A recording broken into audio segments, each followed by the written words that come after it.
Muy buenas, soy Vicente Palomo Sanz. Voy a hablar del ácido úrico como factor de riesgo cardiovascular y quiero agradecer, en primer lugar, a la Sociedad Española de Médicos Generales y de Familia la invitación a participar en esta web. Eh, Bien, ¿qué es factor de riesgo? En epidemiología es toda circunstancia o situación que aumenta las probabilidades de una persona de contraer una enfermedad o cualquier otro problema. ¿Cuándo apareció este concepto? Pues alrededor de los años 1940, la compañía de seguros americana MetLife introdujo el término de peso corporal ideal. Afirmó que con unas tablas que habían estudiado y habían fabricado, los pesos en los cuales la mortalidad era más baja o la longevidad era más elevada, los tenían registrados y cobraban una prima menor en los seguros a las personas cercanas a ese peso ideal. Esto fue la primera vez que se habló de que un peso, por ejemplo, o un factor concreto podía ser riesgo para mortalidad. Para la Organización Mundial de la Salud, un factor de riesgo es cualquier rasgo o característica o exposición de un individuo que aumenta su probabilidad de sufrir una enfermedad o lesión. Claro, los factores de riesgo no son necesariamente causas, sino que sucede que están asociados con el evento. Como constituyen una probabilidad medible, deberían tener valor predictivo y no serían de utilidad absoluta. Lo que sucede es que el valor de los factores de riesgo y las funciones o tablas de riesgo es relativo. Por ejemplo, en España todos los años tenemos 120.000 casos de infartos por año. Lo razonable sería que estos infartados se sucedieran en los pacientes de más riesgo cardiovascular más elevado. Pero, sin embargo, más de la mitad de los infartos se producen en personas del grupo de riesgo moderado o incluso bajo. Claro, es más población, pero su riesgo es menor. ¿Por qué se dan tantos infartos en ellos? Pues es algo que no podemos medir. Otro ejemplo que voy a poner con un caso clínico vivido por mí mismo. Se trata de una familia, el padre murió a los 54 años, hizo una muerte súbita, estaba en el campo, era hipertenso y padecía un lupus eritematoso diseminado. La madre era diabética, falleció a los 73 años de una neoplasia pancreática. Tenían 4 hijos, una chica sana, estaba sana, vive sana en la actualidad. Y tenían 3 hijos varones, los cuales estaban sanos, pero cada uno de ellos, al llegar a los 50 años, ha hecho un infarto y a los 2 años más tarde se ha hecho diabético. De manera que ahora tenemos 3 hermanos que a los 50, todos, cada uno en su momento, a los 50 años, han hecho infarto, han hecho diabetes. ¿Cómo puedo medir yo este componente hereditario que se conoce que es importantísimo? Pues las tablas de riesgo actuales no me lo dejan medir. Bueno, esta es una tabla clásica de la OMS del 2011, donde se habla de los principales factores de riesgo cardiovascular.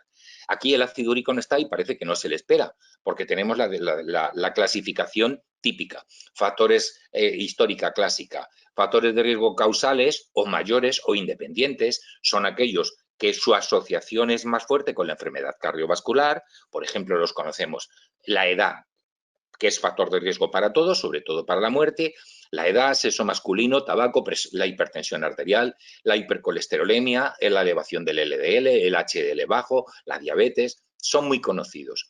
En segundo lugar, había otros factores de riesgo predisponentes menos importantes que los primeros y en tercer lugar había otros factores de riesgo condicionales que también deberían de influir de alguna manera con menor poder, con menor potencia. Pero como vemos el ácido úrico pues no está y no se le espera. Bueno, esta representación de un reloj lo que nos muestra es principales unidades de tiempo geológico en la formación de la Tierra, que se formó hace 4.550 millones de años. El periodo cuaternario, que son solo 3 millones de años, tan poquito que no cabe representarlo aquí, sería una línea muy finita. El periodo cuaternario es el tiempo de los seres humanos reconocibles, más o menos como los reconocemos ahora. Y en esta imagen, pues quería haceros fijar sobre todo en el periodo mioceno del terciario. ¿Por qué en el periodo mioceno del terciario? Pues porque en el mioceno, hace 8 a 20 millones de años atrás, se produjo un cambio en el metabolismo de nuestros ancestros, de manera que se perdió la enzima uricasa, se perdió la capacidad de funcionar con la enzima uricasa. Los humanos, por ello, tenemos el doble de ácido úrico que la mayoría de otros mamíferos, porque la uricasa, precisamente, que nosotros hemos perdido, lo que hace es que metaboliza el ácido úrico circulante, produciendo alantoína, que es hidrosoluble, y se elimina por la orina. Se elimina en las aves por la orina y las heces a la vez, formando el guano famoso como abonante, como un abono para todo tipo de terrenos, ¿verdad? Luego, el gen que codifica la uricasa es inactivo en humanos y primates. ¿Esta mutación ha sido negativa? Bueno, pues hay algunos autores que piensan que no ha sido negativa, sino que podría haber favorecido el desarrollo del ser humano porque nos serviría para mantener la presión sanguínea en ambientes carentes de sal. Y para otros autores, también este ácido úrico elevado habría estimulado la formación y el desarrollo del cerebro. Por lo tanto, bueno, son teorías, ahí están. Respecto al metabolismo del ácido úrico, básicamente tenemos que decir que las purinas endógenas, las que proceden de nuestro catabolismo, y las purinas exógenas, que son las de la alimentación, pues pasarían a convertirse en hiposantina mediante la enzima xantinoxidasa. Se convertirían en xantima y posteriormente en ácido úrico, el cual se eliminaría fundamentalmente por el riñón.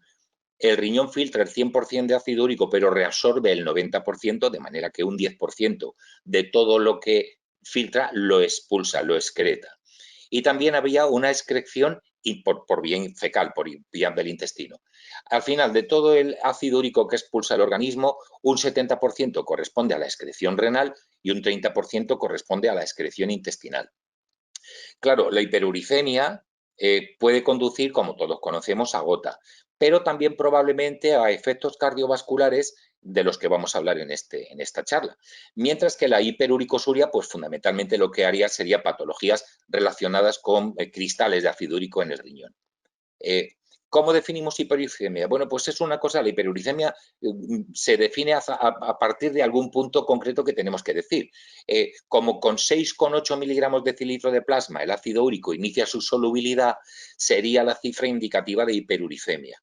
Pero en ensayos clínicos se ha utilizado 7 o 7,5 en hombres, 6 o 6,5 en mujeres. Estas cifras un poco variables en los diferentes estudios hacen que la prevalencia de hiperuricemia sea entre variable pues, del 13 al 20% en determinados estudios. Y, por tanto, el espectro clínico de la hiperuricemia es heterogéneo, puede ser asintomática, puede producir artritis gotosa, puede producir la gotazofácea, nefropatía, litiasis renales, etcétera. Eso es lo que se conoce. ¿Y qué causas podríamos conocer de hiperuricemia? Bueno, pues por producción excesiva o por baja eliminación. Por producción excesiva tenemos, junto a algunos trastornos metabólicos primarios raros, causas secundarias mucho más frecuentes, enfermedades clínicas, pues leucemias, linfomas, tratamientos con quimioterapia, destruyen muchas células, aumentan mucho el ácido úrico, como la obesidad, como la psoriasis, y también por excesos dietéticos, carne roja, vísceras, marisco, alcohol, etcétera. Y en cuanto a las causas de hiperuricemia por disminución de la excreción, pues tendríamos algunas enfermedades clínicas donde se da este suceso de disminución de la excreción cuando el riñón está tocado y hay poca filtrado glomerular, o en los hipertensos, en la hipertensión arterial también, obesidad, nefropatía rara hiperuricémica juvenil familiar, o enfermedad renal poliquística, o nefropatía por plomo, pero también muy frecuentes el uso de diuréticos y sustancias como el etanol. Bueno, el ácido úrico. Aquí quiero poner el cuadro de Víctor Rosell, El bien y el mal, donde aparece pues, el ángel y el demonio, o Gavilán y Paloma, ¿vale? El bien y el mal, porque el ácido úrico, para algunos autores, tendría una doble consideración. Ya hemos visto que es el producto final del catabolismo de las purinas mediante la acción de la xantinoxidasa. Estas dos formas de xantinoxidasa, de xantinóxido reductasa, sería xantinoxidasa y xantinodeshidrogenasa. Ambas, al transformar el metabolismo del ácido úrico, producirían muchos potentes radicales libres, lo cual es dañino. El ácido úrico dentro de células dañadas haría daño celular mediado por citoquinas. Y a nivel extracelular, a nivel vascular, el ácido úrico produciría inflamación y disfunción endotelial a partir de la proteína quimiotáctica de los monocitos. Estos son consideraciones malas, donde el ácido úrico es malo. De hecho, diversos estudios clínicos y epidemiológicos han comprobado ya la relación entre niveles elevados de ácido úrico y varias enfermedades cardiovasculares: hipertensión arterial, síndrome metabólico, enfermedad coronaria, preeclampsia, enfermedad renal crónica e incluso insuficiencia cardíaca aguda crónica. Pero varios estudios a la vez han demostrado que inhibiendo las antioxidanasas con allopurinol se podría mejorar la función endotelial. Se ha conseguido mejorar un poquillo la función endotelial. Entonces, la importancia de la asociación entre ácido úrico y enfermedades cardiovasculares sigue siendo controvertida. Por ejemplo, los autores del estudio Framingham opinan que no, que es un factor de acompañamiento, que no es un factor de riesgo en sí mismo. El problema de ver el ácido úrico como factor de riesgo propio es que es un factor que se asocia a muchos otros factores, lo que al final hace un cuadro bastante, un factor de confusión, un efecto de confusión. ¿Hasta cuánto debemos que aumentan los infartos por la hipertensión o por la hiperuricemia de la hipertensión? Ese es realmente el problema. Pero, como decía la teoría del ácido úrico como bueno y malo, por otra parte, se sabe que el ácido úrico es un inhibidor efectivo de la formación de superóxido y peróxido de hidrógeno, radicales libres muy dañinos. Además, el ácido úrico estabiliza el ácido ascórbico, la vitamina C, y permitiendo la actividad antioxidante del ascorbato en todos nuestros vasos. Y de hecho se ha determinado que el ácido úrico sería el responsable del 60% de la capacidad antioxidante total que posee el plasma humano. Por tanto, podría ser una molécula paradójica. A nivel extracelular, como en plasma, las propiedades antioxidantes preponderarían y, sin embargo, en el medio intracelular o en la placa arteriosclerótica predominaría el efecto prooxidante. Esto no deja de ser una teoría, pero es a lo que apuntan los estudios. Bueno, decíamos antes que la hiperuricemia se ha asociado con diferentes enfermedades: hipertensión, renal, metabólico, enfermedades vasculares, etcétera.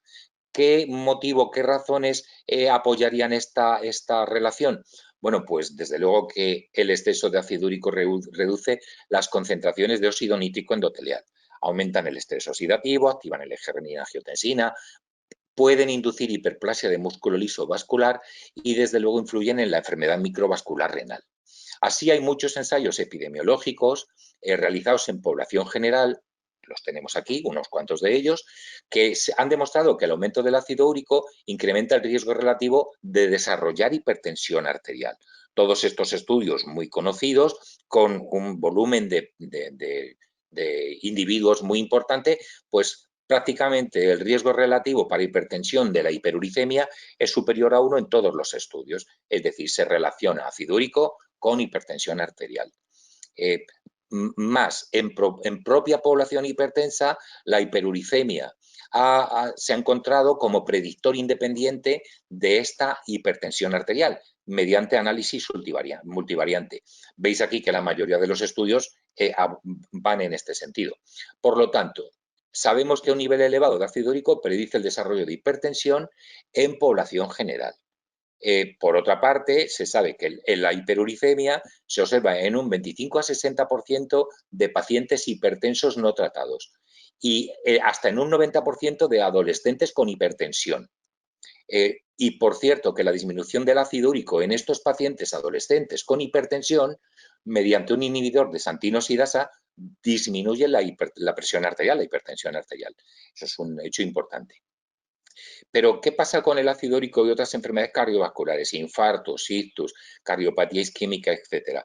Pues también, mediante esta serie de estudios y muchos otros realizados en población general, se ha encontrado una asociación entre hiperuricemia y aumento del riesgo cardiovascular, de riesgo de eventos cardiovasculares. Veis que menos en el estudio de Framingham, en todos los demás estudios, el riesgo relativo de eventos cardiovasculares con la hiperuricemia está por encima de 1, en algunos casos más aumentado incluso. Y lo mismo en población general, pues vemos todas las flechas amarillas, son aquellos estudios clásicos muy conocidos donde se ha encontrado la hiperuricemia como predictor independiente para enfermedades cardiovasculares, para aumento de eventos cardiovasculares. Y en la enfermedad crónica, renal crónica, mucho más patente todavía. Estudios realizados en población general han demostrado una gran asociación entre la hiperuricemia y la caída del filtrado glomerular. Todos estos estudios típicos y con una población, con población de individuos muy importante, pues se puede observar aquí los principales hallazgos que la hiperuricemia a partir de determinados rangos aumentaba el riesgo de enfermedad renal crónica, hasta 8, hasta 10 veces, etcétera.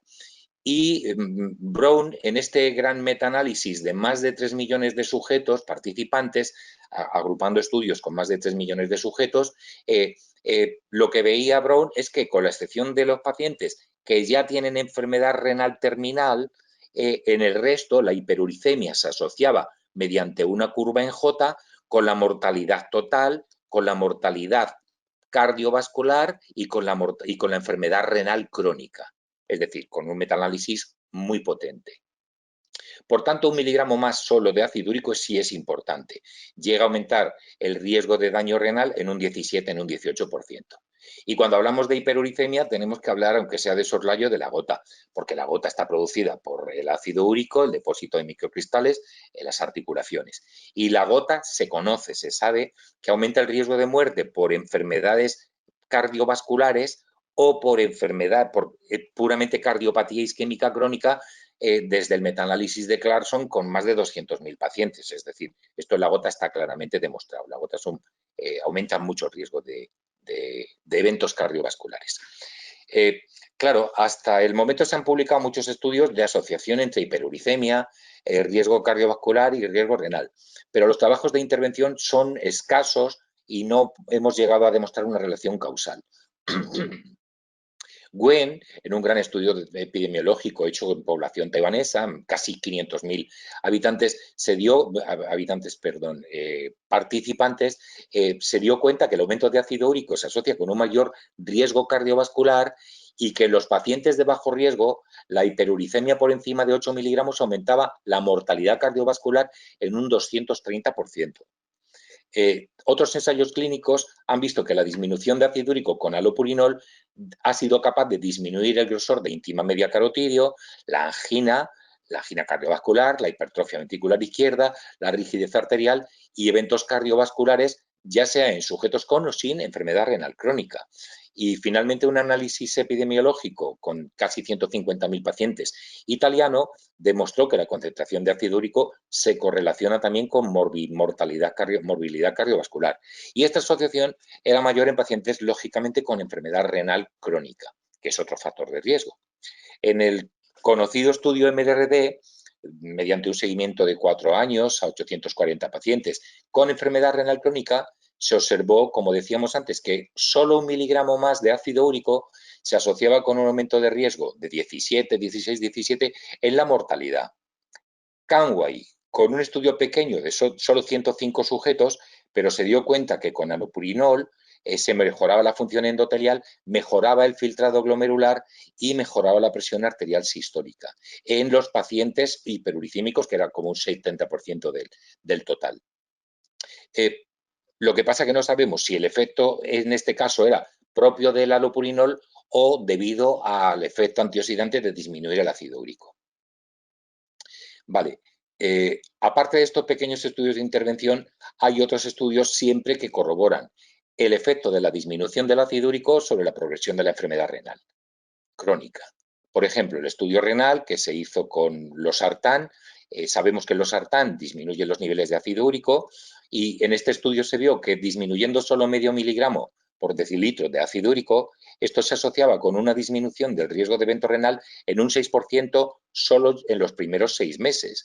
De manera que esta disminución de ácido úrico era capaz de explicar hasta el 20% del efecto renofrotector que ofrece el losartán. Por lo tanto, estos hallazgos corroborarían que el ácido úrico puede ser un factor modificable en la progresión de la enfermedad renal. Para resolver las dudas y la causalidad, la relación de causalidad entre la hiperuricemia, daño renal y daño cardiovascular, se ha intentado utilizar estudios genéticos, estudios de randomización mendeliana, pero los estudios no han sido claros, no han demostrado efectos claros y seguimos con la duda como teníamos al principio. Entonces, al final, ¿qué conclusiones podemos sacar? Bueno, sabemos que la hiperuricemia está demostrado que produce cambios hemodinámicos e histológicos renales, los cuales conducen a una glomerulosclerosis y fibrosis túbulo-intersticial. Sabemos que la hiperuricemia aumenta el riesgo de desarrollar hipertensión y enfermedad renal en población general. Sabemos que la hiperuricemia, aunque sea sin síntomas, se asocia con una mayor incidencia de enfermedad renal crónica en la población general.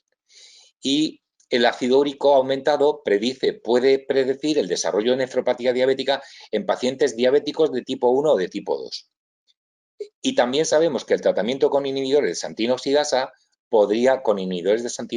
del tipo de allopurinol, podría disminuir inflamación, progresión de enfermedad renal, tasa de hospitalización y riesgo cardiovascular en los pacientes con enfermedad renal crónica.